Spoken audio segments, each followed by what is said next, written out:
በኢትዮጵያ ለእስልምና መስፋፋት አስተዋጽኦ ካበረከቱ የእውቀት ማዕከሎች ውስጥ ስሙ በጉልህ ይነሳል። የታላላቅ ዓሊሞች መገኛ፣ የበርካቶች የልብ ትርታ ሆኖ ከወርቃማ ታሪኮቹ ጋር ዛሬም ድረስ ቆይቷል።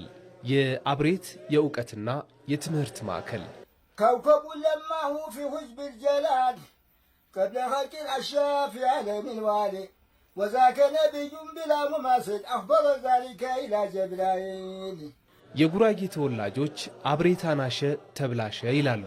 አብሬትን ያላየ ምን አየ እንደማለት ነው። እናም የወርቃማ ታሪኮች መገኛ የሆነውን የአብሬት የእውቀት ማዕከል ታሪክን ለመቃኘት የናፍቆት ስንኛችንን ቋጥረን ከአብሬት መንደር ጎራ ብለናል።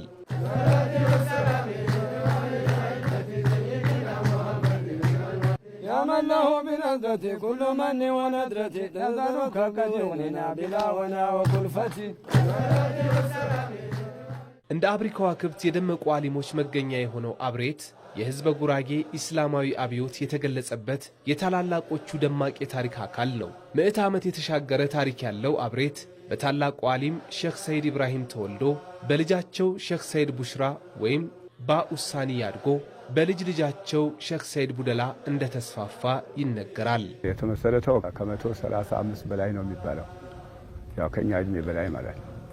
ስለዚህ ያው ከሰይድ ኢብራሂም ጀምሮ እስከ አባታቸው ሰይድ ቡሽራ ተያይዞ እስከ አብሬት ሼኽ ሰይድ ኢብራሂም ከተወለዱ በኋላ በቃ እንደዛ አንዳንድ ሰው ያመጡ አንዳንድ ሰው ያጡስ እየተስፋፋ ሄደ። ከእነሱ ሰላት እስከ ጌቶ ነበር የሚወጡት የ3 ሰዓት መንገድ ምናምን እንደዚህ ያሳፉት ሲመጡ ከዛ ሰይድ ቡሽራ ከተወለዱ በኋላ እነሱ የተወሰነ አብሬትን ቆረቆሩ። እነ ሰይድ ኢብራሂም እዛ ነበሩ።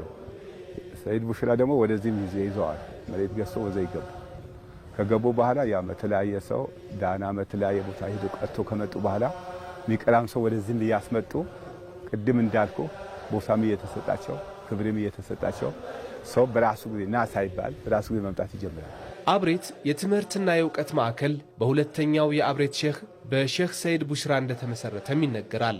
ሼኽ ሰይድ ቡሽራ የባዕድ አምልኮ በተንሰራፋበት በዚያ ዘመን የጉራጌን ማህበረሰብ ከእስልምና ጋር ለማስተዋወቅ ብዙ ልፋትና ትግል አድርገዋል። ጥረታቸው የኋላ ኋላ ፍሬ አፍርቶም ብዙ ሺዎች የሚሳተፉበትን የሊቃ የአውራድና የመውሊድ ሥርዓቶችን በማበጀት እስልምናን በአካባቢው ሕያው ለማድረግ ችለዋል። ግጥም ሂዶ ቀርተው ትንሽ የቀሩ ሻሃም ሂደዋል፣ እሻም ሂደዋል። ወለኔ ወደ ወለኔ ሂደው ጠቤና ሂደው ቀርተው ከዛ እንኳን በልጅነታቸውም ይሄ ወልጅነት ይዘዋቸው ዋሽ ገብተው አመት ተቀምጠዋል።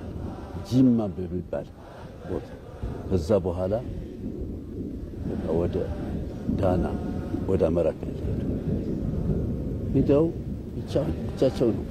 ምንም ሰው የላቸውም። እዛው ቁጭ ብለው የተወሰነ 6 ዓመት ቁጭ ብለው ቀርተው እንትን ብለው ተመልሰው የሆነ ትንሽ ጎጆ ሰርተው መስጂድም ሰርተው በቃ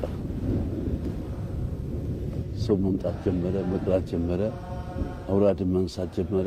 እንደዛ ሲሆን ተስፋፋ፣ ታወቀ።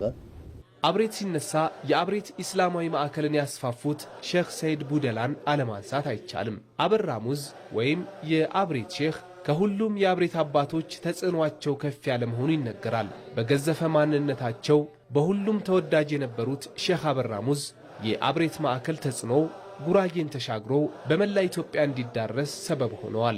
በኢትዮጵያ እስልምና ወርቃማ ስም ካላቸው ኮከቦች አንዱ የሆኑት የአብሬት ሼኽ እስልምናን በጉራጌ በማስፋፋት ጠንካራ መሰረት አስቀምጠው አልፈዋል። የአብሬት ሼኽ እንግዲህ ሰዎቹ ሃይማኖት ውስጥ ያስፋፉት እንግዲህ ከተለያየ ክልል ከተለያየ ቦታ ዓሊሞች አሉ። ዓሊሞች ወደዚህ እንዲመጡ ያው በግል 1000 ክላሶች አሉ። ዓሊሙ ሲመጣ እዚህ ጋር ያርፋል፣ እቃው ያሳርፋል።